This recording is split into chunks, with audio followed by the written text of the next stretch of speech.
And Jared Lloyd is a correspondent for the Deseret News. He's been following this story for us. Did anything precipitate her actions yesterday that we did not see during that highlight reel? Well, I think what you have to look at, Bram, is the fact that this was a physical game the entire time.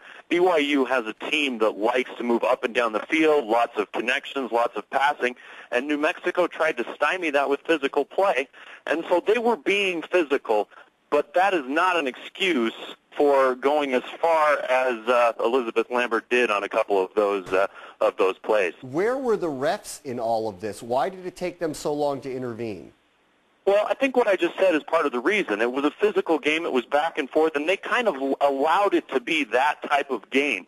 They didn't call a lot of penalties. They called a few, but very few cards. In fact, I think there was only the one card in the entire game. And so the players adapt to the way the game is being refereed. And on a couple of those plays, they definitely missed very important calls. I think if the referee sees that hair pull, then that's an automatic red card, and she's gone.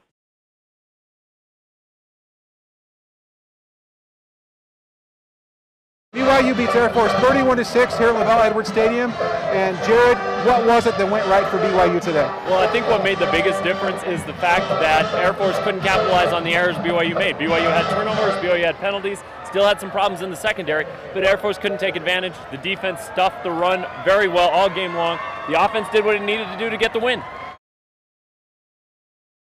In what will be the first of many rivalry games, Spanish Fork came to Salem Hills to battle their neighbor. The Skyhawks and the Dons tussled in a Region 8 clash on Friday night. I'm Jared Lloyd of the Daily Herald, and I was here for all of the excitement as two great quarterbacks went at it.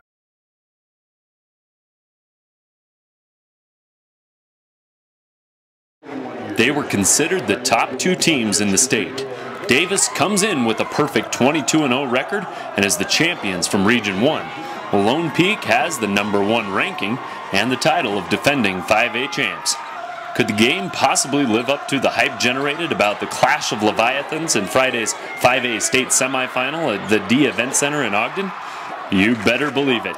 Although it was ugly at times, the two Titans refused to give an inch throughout in what became one of the greatest games in Utah prep hoops history. Davis led early, but Lone Peak came back to take a 1-point lead in the final seconds of regulation. With the game on the line, Dart reserve James Cowser is fouled and has a chance to win it from the foul line. Makes the first, but the second bounces out and we go to overtime.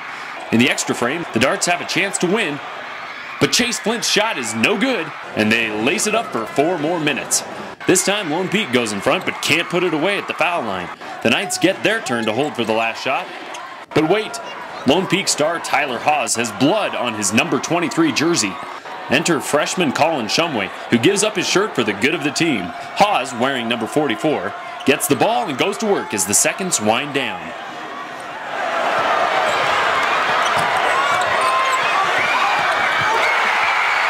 And it's good with just 1.5 seconds to go. He's the best. You know, it's that simple. Put the ball in his hands when it counts. Davis's desperation heave comes up short, and Lone Peak gets the 57-55 double overtime win and advances to Saturday's title game at 3 p.m. in Ogden. The 2008 Utah High School Rodeo Finals in Heber City came to a close Saturday with the best cowboys and cowgirls in the state showing what they can do. The next generation is already preparing as this little guy practices for the always popular brother roping.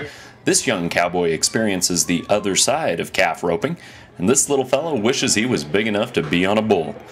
The local participants had plenty of thrills and spills during the final evening of competition. Wasatch's Riley Clyde is able to hang on for 8 seconds in the bareback competition, while South Utah County's Jeff Shaw has a little trouble with his horse in the steer wrestling before getting the job done. Lehigh's Kaylin Tripp makes a nice run in the pole bending event and picks up 2nd place overall. In the saddle bronc riding, South Utah County's Charlie Cogiones gets thrown over the top, but Lehigh's McKay Mann is able to stay on a horse called Gunsmoke and also comes in 2nd place in the state. Nobody had a better time than Wasatch's Shelby Maxfield, who earned state titles in both breakaway roping and barrel racing, taking home a pair of new saddles as a reward. The crown jewel of rodeo is the bull riding, and Saturday's action proved to be thrilling as always. The bulls proved to be as powerful as ever. The Jewap's Justin Anderson was up to the task on a bull called Squirt.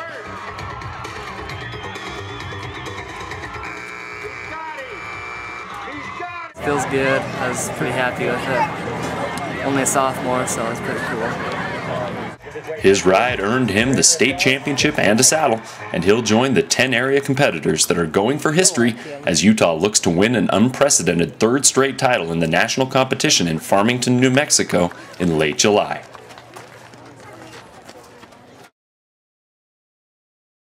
They come from different schools, from different grades, from different athletic backgrounds, but these girls all have one thing in common. They're part of history. For the first time in Utah, the girls have their own high school golf program.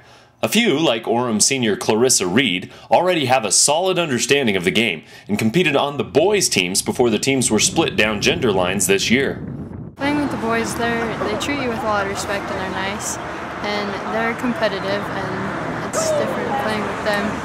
Playing with girls is just a lot. It's fun, and if you haven't been playing, the girls are nice. Reed's father is professional golfer Mike Reed, who not only helps his talented daughter, but has come on many occasions to give the Tiger squad some pointers. The instructions have been invaluable because most of the players had little to no experience with golf clubs before coming out for the team at the end of February. That means they've been learning as they go, but they've discovered that most of their opponents are also newcomers to the sport. Our first bus ride with these girls to Tooele, when only one of the girls has ever played on a golf team before, and I think they were all nervous and they didn't know quite what to expect on their scores. And as we got off the bus, and they were telling me they had stomach aches and their shoulders were tense and they were tight. And my favorite memory is them getting on that practice screen with the rest of the girls and finding out that all the other girls were just as nervous as them, and that it didn't matter if they swung and missed, it didn't matter if they got a 9 on a hole, because the other girls were doing the same thing. And well, it's clear that most of the competitors are still learning. The girls have a great time on the course and have put their own stamp on the game with their outfits, clubs, and balls. Scheide said the goal for this first season is to have his players improve and develop a love for the game. That will lay a solid foundation for the many girls that will play the game in the future.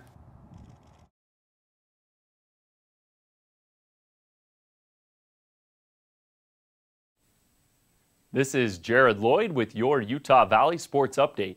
After 2 weeks off, the BYU football team is ready to go for their second straight road win, this time at UNLV. The Running Rebels have had an up-and-down season thus far, highlighted by a 27-0 shutout of Utah 3 weeks ago. The Cougars can't afford to come out flat against this improving squad, or they could end up on the short end of the scoreboard. The game is scheduled to kick off at 5:30 p.m. Saturday at Sam Boyd Stadium in Las Vegas and can be seen regionally on the mountain.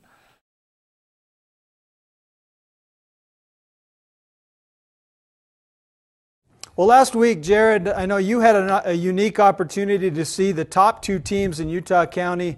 You saw both Lone Peak and Pleasant Grove play. Tell me your thoughts on those 2 teams. You know, I saw both teams. I saw Pleasant Grove play at Payson and win fairly handily over the Lions, which are a little, they're still growing. And I saw Lone Peak beat up on Bingham on Friday. So Wednesday and Friday, I saw both teams. And you know what I came away from those 2 games thinking is that each team can do something against the other team when they meet, because their strengths are completely different. Pleasant Grove's strengths is forcing turnovers, getting up and down the floor, turning the game into a track meet.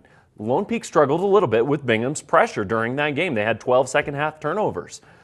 You flip it around, though, and Pleasant Grove gave up 24 points to Seth Lovell from Payson inside. Well, you look at Lone Peak, I mean, they're one of the tallest teams in Utah Valley history, probably. I mean, they've got a lot of big kids down there, and that's one of their strengths, is going inside. So when those 2 teams meet, I think it's going to come down to which team can impose their will. Can Pleasant Grove get up and down the floor, or can Lone Peak control the ball and get it inside? Because it's going to come down to which team can do what they want to do. That's going to determine who wins the game.